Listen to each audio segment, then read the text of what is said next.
कभी सोचा है एक ऐसे करियर के बारे में जिसमें स्टेबिलिटी हो, सैलरी अच्छी हो और साथ ही देश के सबसे बड़े नेटवर्क यानी इंडियन रेलवेज का हिस्सा बनने का मौका मिले? अगर हाँ, तो ये जानकारी आपके लिए ही है। रेलवे टिकट कलेक्टर की एक बड़ी भर्ती आने वाली है और हम यहाँ पे हर वो चीज़ ब्रेकडाउन करने वाले हैं जो इस मौके का फायदा उठाने के लिए ज़रूरी है। तो आज के इस सफर में हम क्या क्या देखने वाले हैं? सबसे पहले बात करेंगे कि ये रेलवे का मौका आखिर कितना बड़ा है। फिर जॉब की जो खास बातें हैं उन पर नजर डालेंगे। ये भी देखेंगे कि कौन कौन इसके लिए अप्लाई कर सकता है। फिर आएगी एप्लीकेशन की पूरी प्रोसेस और आखिर में सिलेक्शन के अलग अलग स्टेजेस क्या हैं। तो चलिए बिना देर किए शुरू करते हैं। चलिए तो सबसे पहले बात करते हैं पहले सेक्शन की, रेलवे का ये बड़ा अवसर। देखते हैं कि अपॉर्चुनिटी आखिर है कितनी बड़ी। जरा इस नंबर को देखिए, 11,250। ये सिर्फ कोई नंबर नहीं है, ये 11,250 वैकेंसीज हैं टिकट कलेक्टर की पोस्ट के लिए। मतलब हम यहाँ रेलवे रिक्रूटमेंट बोर्ड की एक मैसिव भर्ती की बात कर रहे हैं। ये सच में देश भर के हजारों लोगों के लिए एक लाइफ चेंजिंग मौका हो सकता है। और हाँ, ये साफ कर दें कि ये सारी पोस्ट्स खास तौर पर टिकट कलेक्टर की भूमिका के लिए ही हैं। और ये पूरा प्रोसेस कौन कंडक्ट कर रहा है?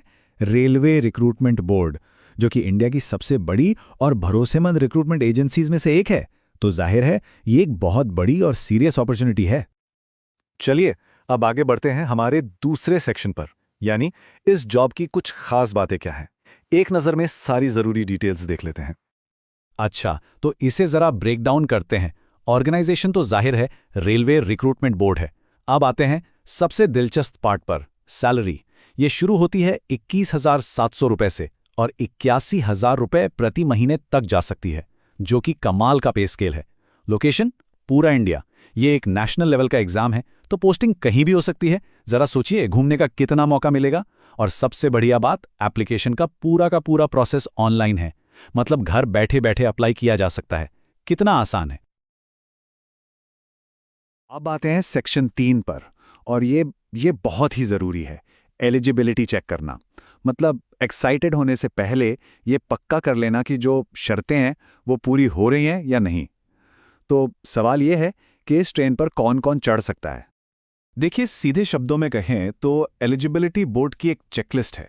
अगर इस चेकलिस्ट के हर बॉक्स पर टिक नहीं लगा तो एप्लीकेशन वाली गाड़ी स्टेशन से आगे ही नहीं बढ़ेगी। ये पहला और सबसे इंपॉर्टेंट स्टेप है। अगर उम्र की बात करें तो क्राइटेरिया है 18 से 35 साल, मतलब मिनिमम 18 और मैक्सिमम 35 साल। अगर कोई इस एज ब्रैकेट में है तो वो इस रेस में शामिल है। लेकिन एक मिनट रुकिए, इसमें एक और बात है। कुछ कैटेगरीज के लिए उम्र में छूट यानी एज रिलैक्सेशन के नियम भी हैं। तो हमारी सलाह यही होगी कि ऑफिशियल नोटिफिकेशन को एक बार जरूर देख लें कि कहीं ये आप पर तो लागू नहीं होता। अच्छा, अब एजुकेशन का क्या? तो यहाँ पर क्वालिफिकेशन बहुत ही सीधी सादी रखी गई है। बस 10वीं और 12वीं क्लास पास होना जरूरी है। जी हाँ, बस इतना ही।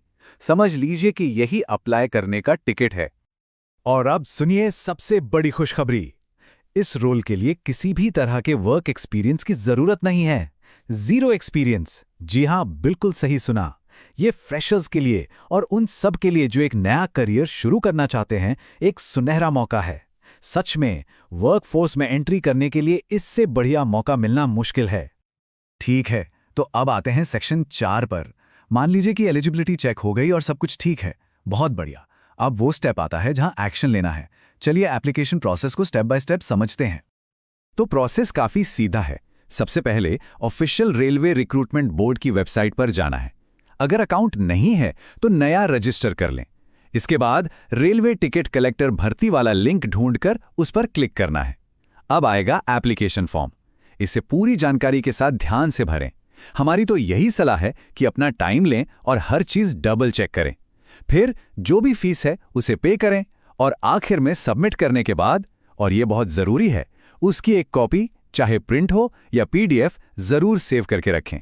यकीन मानिए बाद में ये बहुत काम आएगी। तो एप्लीकेशन सबमिट हो गई, बहुत अच्छे। लेकिन अब क्या? असली सफर तो अब शुरू होता है।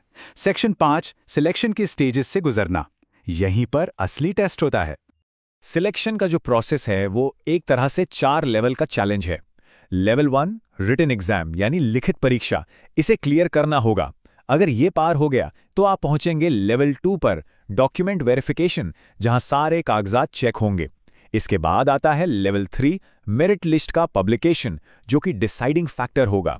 और आखिर में अपनी सीट पक्की करने के लिए लेवल 4 होगा, मेडिकल एग्जामिनेशन। याद रहे, अगले लेवल पर जाने के लिए हर लेवल को पार करना जरूरी है। अच्छा, अब जरा डॉक्यूमेंट वेरिफिकेशन की बात कर लेते हैं। कोई नहीं चाहता कि आखिरी मिनट पर भाग दौड़ हो, है ना? तो ये रही एक चेकलिस्ट। अपने एजुकेशन सर्टिफिकेट्स, कोई भी आइडेंटिटी कार्ड जैसे Aadhaar card, caste certificate, residence certificate, date of birth का प्रूफ, पासपोर्ट साइज फोटो और एम्प्लॉयमेंट रजिस्ट्रेशन सर्टिफिकेट, ये सब पहले से ही इकट्ठा करके तैयार रखें। तो अब जब हम आखिर में आ ही गए हैं तो एक बात पर जरूर गौर करें। सफलता वहां मिलती है जहां तैयारी और अफसर का मिलन होता है। अफसर क्या है ये तो हमने बता दिया, अब तैयारी वाला हिस्सा वो हर किसी को खुद ही पूरा करना है। तो हम आपको इसी एक सवाल के साथ छोड़े जा रहे हैं। रास्ता बिल्कुल साफ है, सिग्नल्स भी ग्रीन है। अब बस एक ही सवाल बचता है, क्या यह भविष्य के करियर के लिए सही पटरी है? फैसला आपका है। हमारे साथ जुड़ने के लिए बहुत बहुत शुक्रिया।